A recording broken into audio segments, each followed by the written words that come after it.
거룩한 사랑의 능력으로 빛 가운데 거하십시오. 이런 제목으로 요한일서 2장 7절부터 17절의 말씀을 가지고 나누려고 합니다. 제가 오늘 예배 들어오기 전에 불만사항을 하나 접수를 했는데 제가 해결해 드릴 수 있는 거라 제가 설교할 때 자꾸 이렇게 오른쪽만 보는 경향이 있다고 왼쪽에 계시는 분들이 불만을 이야기하셔서 오늘은 이쪽을 좀 이렇게 보려고 노력을 많이 하려고 합니다. 저하고 눈을 좀 잘 맞추시고 오늘 말씀도 강의를 하다 보니까 조금 딱딱한 부분들이 있어서 여러분들이 정신을 잘 차리고 이 말씀을 들었으면 좋겠습니다. 오늘 또 일본에 있는 성도들이 이제 여러분이 같이 오셨는데 한번 우리 박수로 한번 환영하고 말씀을 들어도 좋을 것 같습니다. 우리 일본에서 오신 분들 잠깐 일어나 보실까요? 네, 환영합니다. 네, 고맙습니다. 고맙습니다. 제가 할 줄 아는 게 도저 스와테 구다사이 뭐 이런 거 맞아요? 네, 고맙습니다. 네, 아리가토 고자이마스. 네. 일본 분이 오셔서 하는 이야기는 아닌데 제가 지난 주간에 일본 동경에서 영성훈련을 인도하고 왔습니다. 선교사님들하고 이렇게 이야기를 하다 보니까 한 20여 년 동안 선교를 하신 분이 이런 이야기를 해요. 왜 똑같은 복음이 한국에는 이렇게 잘 심기어지고 일본은 잘 되지 않을까? 그분이 오래 살면서 그런 걸 깨닫게 되었대요.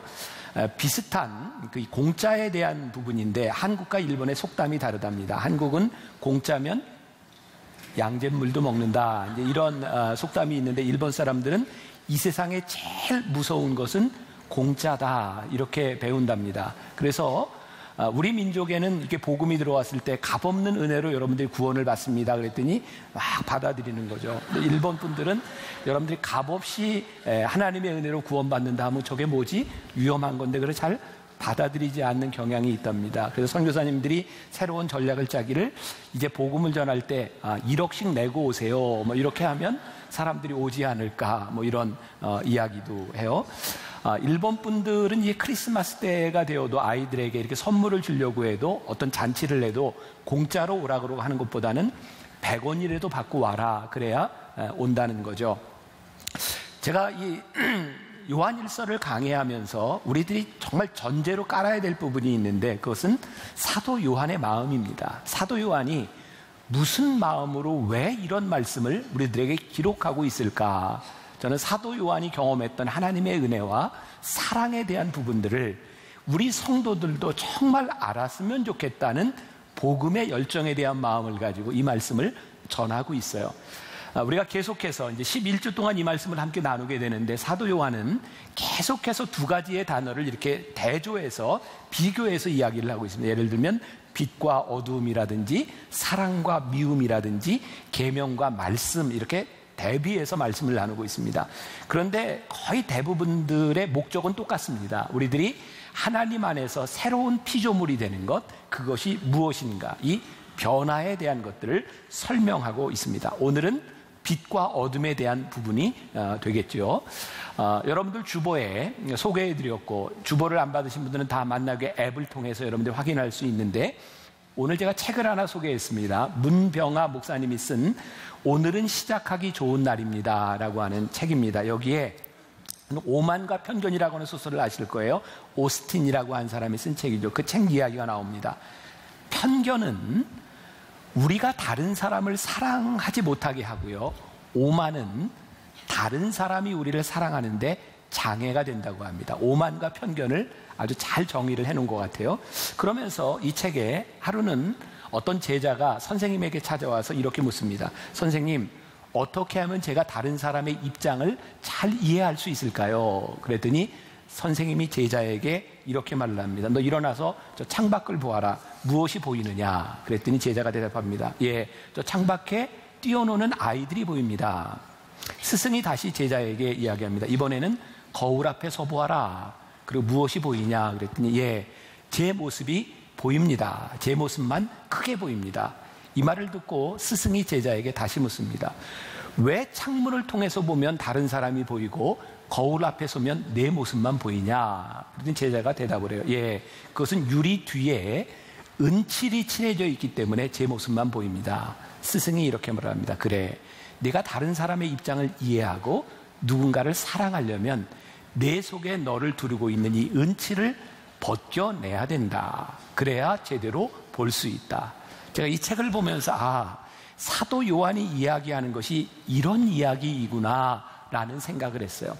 우리들을 둘러싸고 있는, 우리를 막고 있는 어둠, 그것에서부터 한꺼풀 한꺼풀 우리들이 벗겨지기 시작할 때 하나님의 사랑이라고 하는 것을 통해 보아야 우리들이 진정으로 새로운 것을 볼 수 있겠구나. 그것을 설명하기 위해서 요한은 옛 계명, 새 계명, 빛, 어둠 이런 것들을 계속 대조해서 이야기하고 있는 거예요.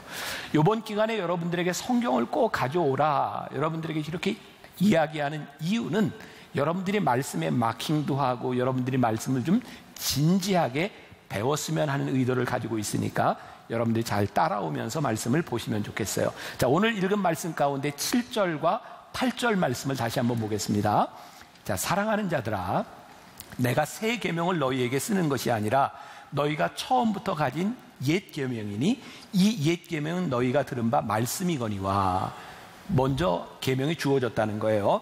다시 내가 너희에게 새 계명을 쓰노니 그에게와 너희에게도 참된 것이라. 이는 어둠이 지나가고 참빛이 벌써 비침이니라.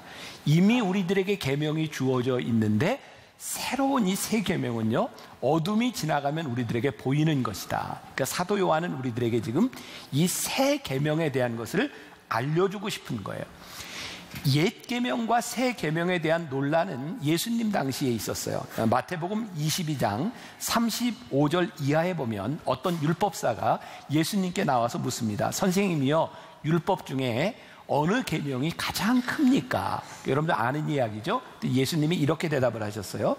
내 마음을 다하고 목숨을 다하고 뜻을 다하여 주 너의 하나님을 사랑하라 하셨으니 이것이 크고 첫째 되는 계명이요, 둘째도 그와 같으니 내 이웃을 내 자신과 같이 사랑하라 하셨으니 이 두 계명이 온 율법과 선지자들의 강령이니라. 자, 제가 그냥 요약해서 말씀을 드릴게요. 구약 시대에는요, 하나님을 사랑하는 게 제일 중요했어요. 근데 하나님을 사랑하는 것을 어떻게 표현하는가? 지지난주에 여러분들에게 제사에 대해서, 화목제물에 대해서 이야기했는데 다 잊어버리셨죠? 네, 구약 시대에는 제사를 통해서 하나님께 대한 사랑을 표현하는 거예요. 그러니까 어떤 제물을 드리느냐에 대한 문제죠.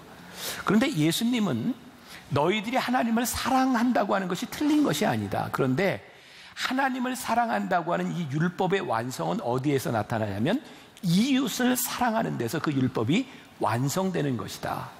그러니까 이 새 계명은 옛 계명으로부터 완성되는 것이다 라고 말씀하고 있어요. 사도 요한은 요한복음 13장 34절부터 35절에서 예수님께서 하신 말씀을 이렇게 기억하고 있어요. 새 계명을 너희에게 주노니 서로 사랑하라.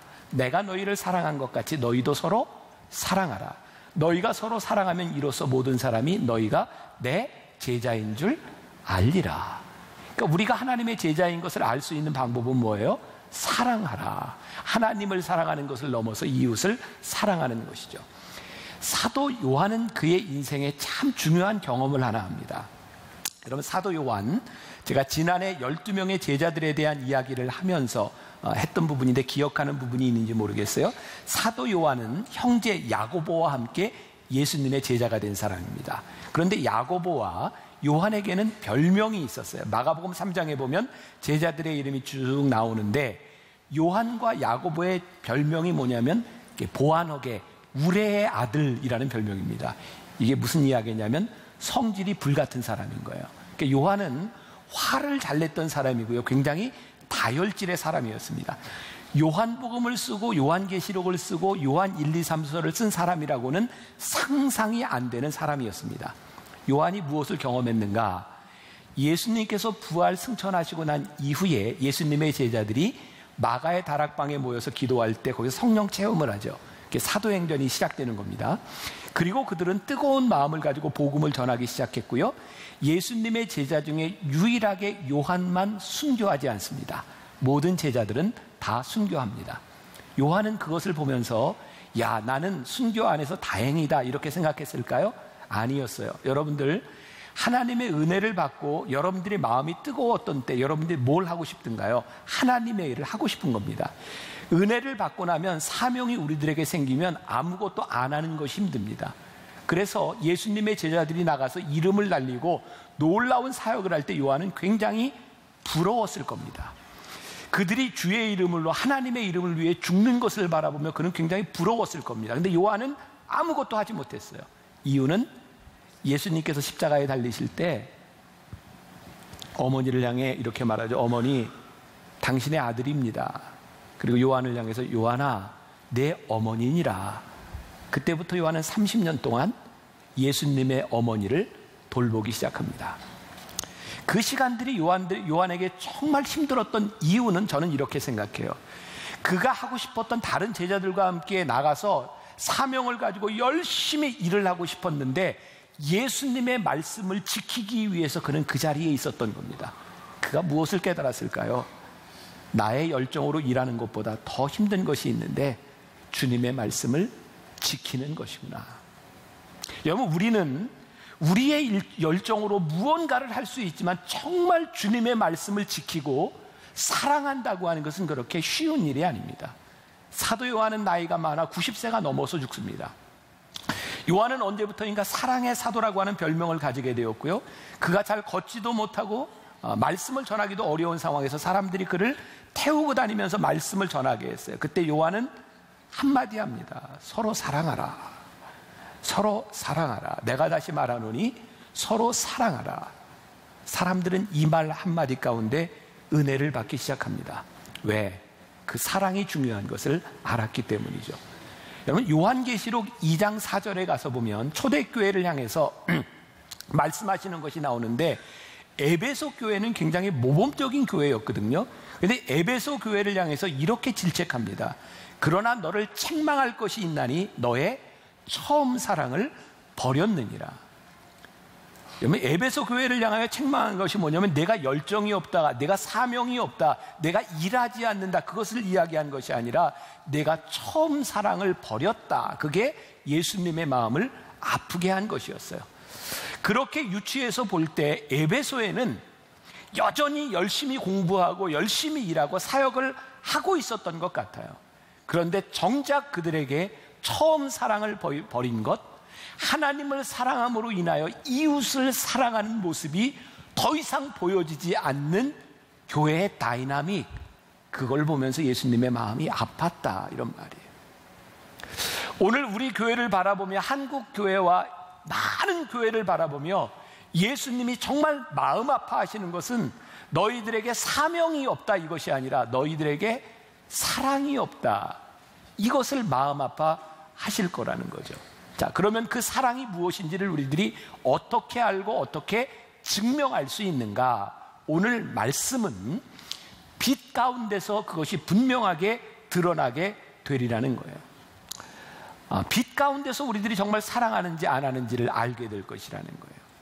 저는 늘 그렇듯이 오늘도 이 말씀을 가지고 어머니 기도실에 가서 이렇게 기도하면서 다시 말씀을 보고 오는데 이 말씀 가운데서 저에게 계속 도전이 되는 거예요. 왜? 이번 주간에 저에게, 아니 우리 교회를 통하여 어떤 도움을 요청한 사람이 있는데 그것이 저에게 도전이 되고, 이 말씀을 준비하면 이거 실천하지 않으면 안 되겠구나. 그래서 누군가 아마 이 설교 때문에 사랑을 입을 사람이 있을 겁니다. 저는 오늘 그런 생각을 하거든요.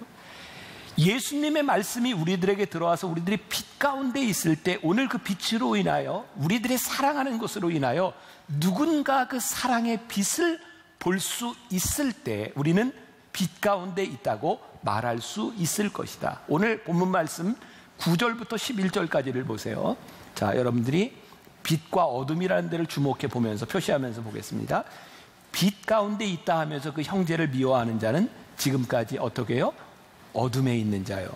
그 형제를 사랑하는 자는 빛 가운데 거하여 자기 속에 거리낌이 없으나 그의 형제를 미워하는 자는 어둠에 있고 또 어둠에 행하며 갈 곳을 알지 못하나니 이는 그 어둠이 그의 눈을 멀게 하였음이니라. 자, 우리는 종종, 아니 우리 교회 안에 많은 문제들은 하나님을 뜨겁게 사랑하는데 이웃 사랑이 되지 않는 거예요. 우리는 교회의 봉사와 우리들이 하는 사명이라고 불리우는 것들을요, 우리는 하나님을 뜨겁게 사랑하는 마음으로 시작합니다. 그런데 참 이상하죠. 내가 하나님을 뜨겁게 사랑하는 그 사랑 때문에 이웃 사랑이 안 되는 거예요. 왜? 나를 따라오지 못하는, 내 열정을 따라오지 못하는 그 사람으로 인하여 내가 하나님의 일을 열심히 하면 할수록 누군가가 미워져요. 그래서 교회 안에 열심히 일하는 사람으로 인하여 분쟁이 일어날 때가 참 많이 있습니다. 저희는 뚜레스디아스라고 하는 영성훈련을 하면서 많은 사람들이 봉사를 합니다. 제가 늘 봉사자들에게 그렇게 이야기를 합니다.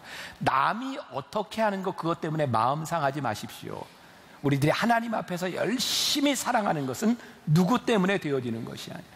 한국교회는 정말 이 근세기에 들어서 어떤 나라에도 없었던 놀라운 교회의 부흥을 경험했어요. 그런데 우리들에게 비극은 뭐예요? 교회가 부흥하면서 하나님의 사랑이 교회 안에 보이지 않는 거예요. 우리는 교회가 부흥하면서 교파가 갈라지기 시작했고 누군가를 미워하기 시작했어요. 여러분들은 혹시 경험해 보셨는지 모르겠어요. 우리 교회는 그런 일이 없었지만 많은 교회들이 있잖아요. 교회 안에 싸움이 있는 거예요. 싸움이 있으면 세상에 함께 하나님을 예배하는 사람들이 시간을 나누어서 드린대요. 어떤 교회에서는 2층과 1층을 나누어서 예배를 드린대요. 그들이 똑같이 이야기합니다. 우리는 하나님을 사랑하기 때문에 이것만은 양보할 수 없다는 거예요. 하나님을 너무 사랑하기 때문에 그 사람이 용서가 되지 않고 사랑이 되지 않는 거예요. 지난 주간에 제가 어떤 글을 읽었어요. 한국교회의 문제를 이야기하며 종교개혁 500주년을 이야기하면서 한국교회의 타락, 한국교회의 잘못된 이유 가운데 하나가 일제시대 때 신사참배에 무릎을 꿇었던 사람들에 대하여 우리들이 너무 관대하고 그들을 치리하지 않았기 때문에 오늘날 한국교회가 타락했다. 이건 전적으로 개인적인 생각입니다. 저는 말씀을 준비하면 이런 생각이 들었어요. 신사참배의 머리를 숙였던 사람들 때문에 교회가 타락한 것이 아니라 신사참배의 머리를 숙였던 사람들을 사랑하지 못하고 포용하지 못하는 우리의 마음들이 오늘 사랑을 잃어버린 교회를 만든 것이 아닌가. 여러분, 우리가 불의를 행해도 좋다 이런 이야기를 하는 것이 아니라 정말 우리들에게 필요한 것이 있다면 우리를 사랑하신 그 사랑 때문에 우리들이 붙잡아야 되는 그 첫사랑을 우리들이 붙잡고 있는가. 참과 거짓이 드러나는 것, 그것은 우리들이 어떻게 사랑을 보여주느냐에 따라 참과 거짓이 드러나고 있다. 사도 요한은 그 이야기를 우리들에게 하고 있어요. 하나님은 뜨겁게 사랑하는데 우리의 인간관계 속에서 그 뜨거운 사랑이 잘 되지 않는 겁니다. 하나님을 뜨겁게 사랑함으로 우리들이 무언가 사역을 하고 있는데 우리들이 이 어둠 가운데서 하나님의 사랑을 가지고 누군가를 만난다고 하는 게 그렇게 쉬운 일이 아닌 거예요. 하나님을 사랑하는 방식이 틀리면 그 사람을 사랑하기가 참 힘들다는 거예요. 오늘 요한이 우리들에게 말하는 것이 무엇이냐? 너희들이 너희의 이웃을 사랑하지 않는다면 너희들이 빛 가운데 있다고 하는 것은 거짓이다. 오늘 저와 여러분들에게 참 힘든 말씀을 하고 있는 겁니다. 제가 이 말씀을 준비하며 많이 참고했던 책 중에 하나가 하용조 목사님이 쓰신 예수님과의 사귐이라고 하는 요한일서 강해였어요. 이 책에 보면 리처드 범브란트 목사님의 이야기가 나옵니다. 우리들에게 잘 알려진 건 이분이 감옥에서 어려움을 당할 때 성경을 보며 성경에서 감사라고 하는 말이 365번 있는 걸 발견해서 매일 감사하라, 이런 이야기로 유명한 분입니다. 이 범브란트 목사님이 이 공산치하에서 예수 믿는 것 때문에 어려움을 당하고 많은 사람들이 감옥으로 갇혀오게 되는데 그 환경이 너무너무 열악해서 정말 딱딱한 빵 하나와 물만으로 먹고 살아야 되는, 그리고 예수 믿는 사람들이 모여서 예배 드릴 수 있는 환경이 아니었다는 거예요. 근데 여기 있는 사람들이, 예수를 믿는 사람들이 모여서 예배하기 시작했고 그들은 자기가 먹어도 모자라는 그 딱딱한 빵 10분의 1을 모으기 시작했고 고문을 당하고 들어오는 사람들에게 그 빵을 먹여주고 위로하고 돌보며 예배하며 크리스찬 공동체를 만들어 갔다는 거예요. 우리들은 흔히 이렇게 생각하죠. 지금 우리가 예배할 수 있는 환경이 아닙니다. 우리들이 사랑할 수 있는 환경이 아닙니다. 우리들이 여기서 사랑한다고 하는 것은 진짜 바보 같은 일입니다. 그래서 우리들이 주님의 이름으로 사랑한다고 하는 것은 이 세상에서 우리를 참 외롭게 하는 일입니다. 왜? 우리는 소수이기 때문이죠. 그런데 빛 가운데 살아가는 우리들에게, 이 빛으로 살아가는 사람이 참 적은 이 세상 가운데서 우리들에게 실망할 필요가 없다. 왜? 본질적으로 빛은 양에 있는 것이 아니기 때문입니다. 저는 이 책을 보면서 참 좋은 예화라고 생각했는데요. 여러분들에게 확 와닿을지 모르겠어요. 어둠이 빛에게 말을 합니다. 왜 어떻게 말을 하냐, 이런 걸 따지기 시작하면 얘기가 안 되는 거고요. 어둠이 빛에게 무슨 얘기를 하냐면, 빛 일로 와봐, 여기가 어두운데 얼마나 어두운지 와서 봐. 그래서 빛이 얼마나 어두운가 가서 보니까 거기가 환해요. 그래서 어둠이 다시 이야기합니다. 아니, 진짜 어두운 데를 보여줄게. 진짜 캄캄한 데로 갑니다. 빛이 거기에 갔더니 또 환해져요. 본질적으로 빛이 있으면 어둠은 물러가게 되는 것입니다. 빛은 양에 있는 것이 아니라 빛이 있는 곳에 어둠이 물러가게 되어 있는 거예요. 사도 요한은 우리들에게 이야기합니다. 이 세상이 어떠하든 그것이 문제가 아니라 우리들의 사랑과 빛이 있느냐, 그것으로 너희들이 증명할 수 있느냐를 말하고 있는 거죠. 또 한 권의 책, 헬무트 틸리케가 쓴 현실과 믿음 사이라고 하는 책이 있는데, 그게 평신도들이 읽기에는 조금 버거운, 조금 무거운 책이기는 하지만 굉장히 좋은 내용들이 많이 있습니다. 여기에 이런 내용이 있어요. 제가 조금 딱딱하지만 읽어드릴게요. 소금과 빛에는 공통적인 중요한 속성이 있다. 쓸모있게 되려면 둘 다 자신을 내주어야 한다. 다른 무언가와 섞여 스스로 희생되어야 한다. 빛은 어둠 속으로 들어가고 소금은 음식 속으로 들어가 녹아져야 된다. 소금을 조금만 뿌려도 그 많은 반죽이 전체가 변한다. 순전히 양으로 볼 때 세계 인구 전체에서 진실한 그리스도인의 비율은 다량의 음식물에 넣는 소금 몇 알갱이에 견줄만 하다. 그래서 그리스도인들은 낙심할 수 있다. 너무 소수이며 가정과 일터와 지인들 사이에서 고립된 것처럼 느낄 수 있다. 하나님 나라를 고작 소수의 보잘것없는 남녀들이 대변하고 있다고 생각하면 맥이 빠지고 두려울 수밖에 없다. 하지만 그때 우리는 예수님의 이 말씀에서 위로를 얻는다. 그분은 너희는 세상의 거대한 무리인이라든가 나의 그리스도인 너희는 일반 대중과 똑같아져 세상 시민이 되어야 하나니라고 말씀하지 않으신다. 그분은 우리를 향해 너희는 대중 속에 한 줌 소금이니라고 하셨다. 본질상 그것은 소량이다. 여러분, 소금이 책임을 다하려면 소금이 모여있는 소금통 안에서는 절대로 책임을 감당하지 못합니다. 소금이 사명을 감당하려면 소금통에서 나와 뿌려져야 합니다. 우리가 빛이 되지 못하고 소금이 되지 못하고 사랑이 되지 못하는 이유 가운데 하나는 우리는 우리끼리 모여 안전을 도모하지만 그 안전은 기능을 발휘하지 못하게 합니다. 오늘 일부 예배에서 설교한 우리 김수민 목사님이 참 멋진 비유를 들었더라고요. 밤에 이렇게 길을 가다 보면 곳곳에 가로등이 있습니다. 가로등이 있어서 환하게 비춰줍니다. 근데 가로등들이 이렇게 생각합니다. 우리 함께 모여 강력한 빛을 발하자. 그리고 가로등이 다 모였어요. 그러면 어떤 일이 일어날까요? 여기에 빛이 조금 밝아질지는 모르지만 그 길들이 캄캄해서 보이지 않습니다. 빛은 본질적으로 어두운 곳에 서 있어야 기능을 발휘하는 것입니다. 사랑하는 여러분, 그동안 우리의 문제는 무엇이었는가? 우리는 빛이고 소금이기 위해서 같은 공동체끼리 모이려고 했으나 본질적으로 빛은 흩어져야 되는 것이고 세상으로 나가야 되는 것이고 어둠 가운데서 그 기능을 발휘하는 것이다. 그러니까 오늘 우리들에게 주신 도전이 뭐예요? 우리는 이 세상과 어둠 속에서 빛이 되느냐에 대한 부분이죠. 그리고 10절에 보니까 이렇게 이야기하고 있어요. 그의 형제를 사랑하는 자는 빛 가운데 거하여 자기 속에 거리낌이 없나니. 거리낌이 없다.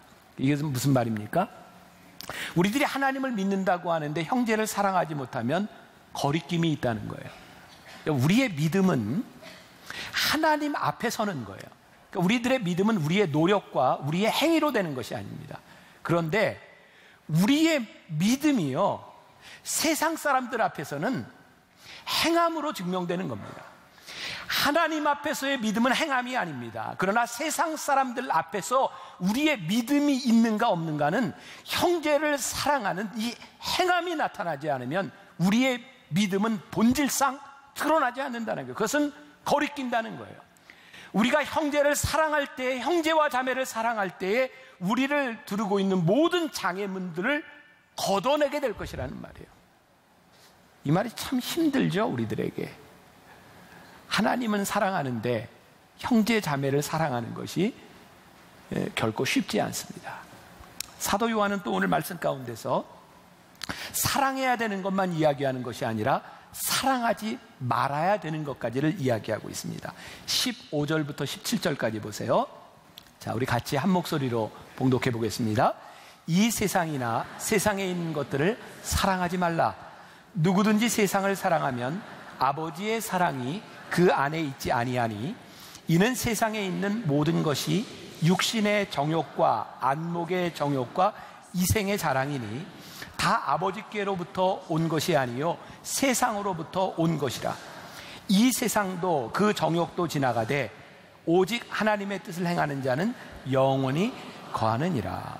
자, 우리들이 영원에 거하고 우리들의 사랑이 진짜인지 무엇인지를 우리들이 올바로 증명하기 위해서는 두 가지가 필요하다. 하나는 우리들이 사랑해야 되는 것이 있고요, 그 사랑해야 되는 것을 사랑해야 빛 가운데 있는 거예요.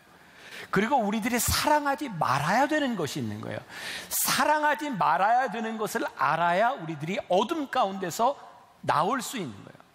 사랑하는 것과 사랑해야 되는 것과 사랑하지 말아야 되는 것을 너희들이 본질적으로 구분해라. 제가 말씀을 준비하며 읽었던 책에, 어느 책인지 기억이 안 나는데요, 어떤 유치원 아이들이 병원으로 견학을 가게 되었어요. 그런데 한 아이가 어떤 간호사 선생님이 이렇게 일하는 걸 보면서 묻습니다. 선생님은 왜 그렇게 손을 자주 씻어요? 그랬더니 선생님이 이렇게 대답을 했어요. 선생님은 건강을 사랑하고 병균을 미워하기 때문에 그래. 우리들이 사랑해야 되는 것과 사랑하지 말아야 되는 것이 있다면 우리들이 마땅히 행해야 될 일이 있는 거죠. 형제를 사랑하되 우리들이 세상에서 거절해야 되는 것이 분명히 있어요. 다시 16절 말씀, 이는 세상에 있는 모든 것이 육신의 정욕과 안목의 정욕과 이생의 자랑이니 다 아버지께로부터 온 것이 아니요 세상으로부터 온 것이라. 자, 여기에서 우리들이 좀 혼돈이 생길 수 있어요. 예수님께서 하나님이 세상을 이처럼 사랑하사라고 말씀하셨어요. 하나님이 세상을 사랑하시는 이 세상은 하나님이 창조하신 세계이고요, 여기에서 얘기하는 세상 것이라고 하는 것은 악마적이고 세상적인 것을 이야기해요. 자, 우리들에게 이제 물음이 생겨요. 그럼 어떤 것이 세상적으로 살아가는 것이고 세상을 살아가는 것이고 어떤 것이 하나님을 사랑하는 것입니까? 우리들이 세상을 사랑하는 것이 잘못된 것이 아닙니다. 자, 보세요. 여러분들 먹지 않고 입지 않고 돈 없이 살 자신 있어요? 나는 예수를 잘 믿어도 돈 없어도 살아. 이런 분이 있으세요? 나는 예수를 너무너무 잘 믿기 때문에 옷 안 입어도 살아. 이런 사람이 있어요? 아니요. 우린 이 세상에 살아가며 우리들에게 필요한 것들이 참 많은데 세상적인 것의 특징은 뭐냐면, 세상을 사랑한다는 것의 특징은 뭐냐면 우리들이 사랑하는 그것 때문에 하나님과 멀어지게 하는 것이 세상 사랑이에요. 정욕, 안목, 이 모든 것들 때문에 우리들이 하나님과 멀어지는 것, 이것이 문제라는 거예요. 자, 우리는 교묘하게 우리들을 포장하죠. 우리들이 흔히 하는 것들입니다. 저는요 사명이 있는데요, 하나님께서 이번 사업에 저 성공하게 하시면 제가 하나님의 한 건 하려고 합니다. 뭐 이렇게 하기도 하고요. 새로운 가게를 시작할 때 이 가게가 잘 되면 제가 뭔가를 좀 하려고 합니다. 이렇게 얘기합니다. 네, 진지하게 솔직하게 내면을 돌아보면 하나님의 일을 하는 것에 초점이 있는 것이 아니라 내 가게가 잘 되면에 초점이 있는 것을 우리들이 부인하지 못합니다. 세속적입니다. 육신의 정욕입니다. 요번에 제가 일본에 갔는데요, 공항으로 선교사님이 저를 마중을 나왔어요. 그리고 갈 때도 이렇게 저를 이렇게 데려다 주면서 그 선교사님이 탈 수 없는 좋은 차를 가지고 왔어요. 아우디 좋은 차를 가지고 나왔어요. 그 선교사님이 이제 얘기하는 거예요. 이거 제 차가 아니고요. 우리 교회 성도 중에 하나가 목사님 이렇게 오시는데 라이드 하라고 이 좋은 차를 빌려줬습니다. 그러면서 그 차를 계속 이야기하는 거예요. 그러면서 이렇게 말을 하더라고요. 목사님, 그 교인이요, 너무너무 좋은 사람이에요. 그 교인이요, 저한테 이런 약속을 했어요. 목사님, 제가 이게 사업이 잘 되면 제가 목사님한테 이 아우디 차 사드릴게요. 굉장히 좋아하더라고요. 그래서 제가 이렇게 얘기했어요. 선교사님, 문제는 그분이 사업이 잘 되면이 문제예요. 안 되면 안 사준다는 얘기예요. 우리들은 교묘하게 우리의 욕심과 안목의 정욕들을요 포장해요. 여러분, 학 아시죠? 학, 고고한 학. 고고한 학이 돋보이는 때는 언제냐면 한 발로 서 있을 때 고고하게 서 있어요. 근데 여러분들 학이 한 발로 서 있을 때 뭐 하고 있는지 아세요? 그 밑에 개구리 지나가나 안 지나가나 보고 잡아먹으려고 하고 있는 거예요. 결코 고고한 거 아닙니다. 우리들의 모습, 아무리 고고하게 우리들이 포장을 해도 하나님과 멀어지게 하는 것, 육신의 정욕, 안목의 정욕이라고 하는 것, 우리들이 부인할 수 없다는 거예요. 그래서 갈라디아서 5장 19절부터 21절까지 이렇게 말씀하고 있어요.